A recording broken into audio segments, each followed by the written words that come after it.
Olá pessoal, tudo bem? Olha, hoje nós vamos conversar um pouquinho a respeito da importância das pontes retificadoras. Praticamente, boa parte dos aparelhos eletrônicos requerem o uso de uma ponte retificadora. Vou dar um exemplo. O teu celular, quando você carrega, você o carrega usando um cabo plugado na tomada. Naquela cápsula próxima à tomada tem uma ponte retificadora. Os demais aparelhos eletrônicos também. Pensa aí no seu notebook. Quando você o pluga na tomada, tem uma caixa em forma de uma cápsula plástica retangular. Dentro dessa cápsula tem uma ponte retificadora. Tudo isso por quê? Porque a ponte retificadora ela vai exercer um papel muito importante. Ela vai transformar a corrente alternada em corrente contínua. Por quê? Os equipamentos eletrônicos domésticos funcionam em sua grande parte com corrente contínua. Então não adianta você ligar diretamente na corrente alternada, porque ela recebe esse nome por alternar do positivo para o negativo. Portanto, na tomada 127 volts 220, a tensão ou está negativa ou está positiva, alternando-se 60 vezes por segundo. Enquanto nos aparelhos eletrônicos a tensão deve estar sempre acima de zero, portanto sempre positiva. Então o que significa retificar? Retificar é sinônimo, o sinônimo de retificar é alinhar.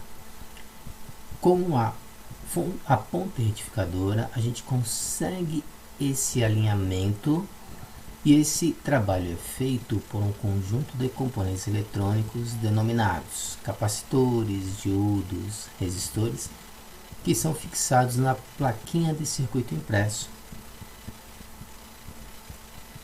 que está presente nessas cápsulas que eu acabei de mencionar para vocês. Então, e o transformador? Qual vai ser o papel do transformador? O transformador, ele não transforma a corrente alternada em contínua. O transformador, ele, mesmo que passe por aquele rolo de fiação, ele ainda vai apresentar na sua saída a corrente alternada. Então, ele não é suficiente para levar corrente contínua para o seu aparelho eletrônico. Então eu preparei esse tutorial aqui para vocês, justamente para facilitar o entendimento. Se você ainda não conhece o que é um diodo, estamos aqui com um conjunto de diodos. Eles possuem a permissão para passagem de corrente ou não. Eles podem estar diretamente polarizados ou inversamente polarizados. Então, se você abrir ter acesso a uma ponte retificadora, você vai ver que lá tem um banco de diodos. Esses diodos eles estão invertidos para permitir ou não a passagem da corrente. Um outro detalhe presente nessas pontes retificadoras são os resistores. Os resistores eles atuam como divisores de tensão. Cada resistor vai ter uma ohmificação relativa e é por esse resistor que passará corrente elétrica. E obviamente, dependendo da ohmificação, haverá o que chamamos de divisão de tensão. Esses resistores podem ser alinhados um ao lado do outro ou podem estar paralelamente interligados um ao outro. Ou o resistor em paralelo com o capacitor, que é o que será mais comum vocês observarem nas pontes retificadoras. E aqui nós temos os capacitores. Olha só que bonitinho. Eles são os capacitores eletrolíticos, possuem polaridade. Tá? Então o diodo ele possui polaridade, o resistor não possui polaridade, o capacitor já possui polaridade. E aqui nós temos uma imagem que retrata a composição desses componentes na placa, como que eles serão fixados. Então, nós temos aqui um transformador, a entrada da tensão, V1, um transformador, transformando corrente alternada de V1 para V2, aqui permanece alternada. Para transformar em corrente contínua, os engenheiros montam um banco de diodo, colocam um resistor na operação e um capacitor em paralelo para que a tensão saia, ao invés de alternada, contínua, em forma contínua, como requerem os aparelhos eletrônicos. Aqui nós temos uma imagem de uma ponte retificadora. Aqui tem uma LED, um resistor, um capacitor e um banco de diodos.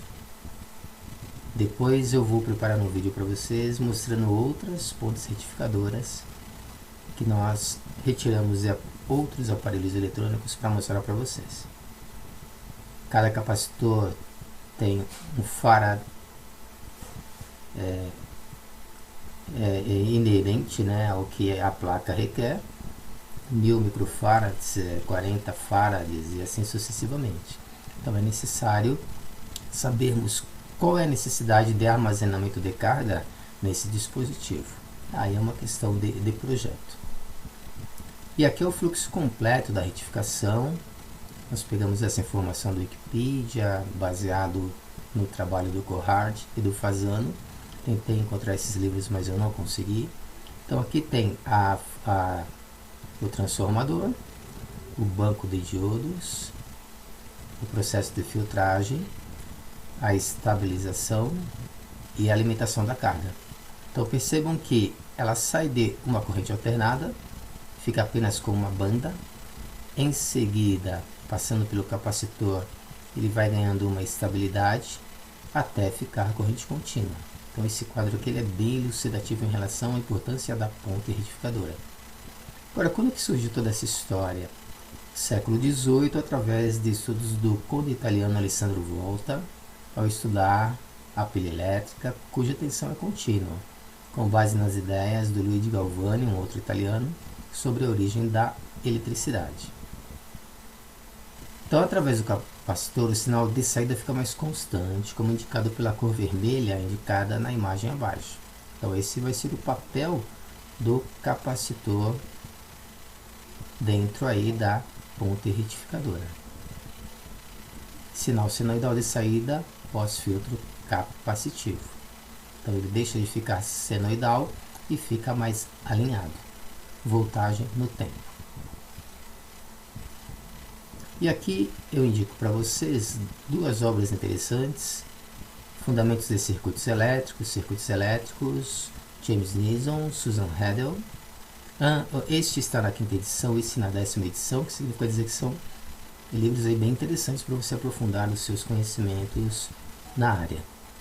Eu espero que vocês tenham gostado dessa explicação e aguardem o próximo vídeo que faremos sobre pontes retificadoras. Muito obrigado pela atenção.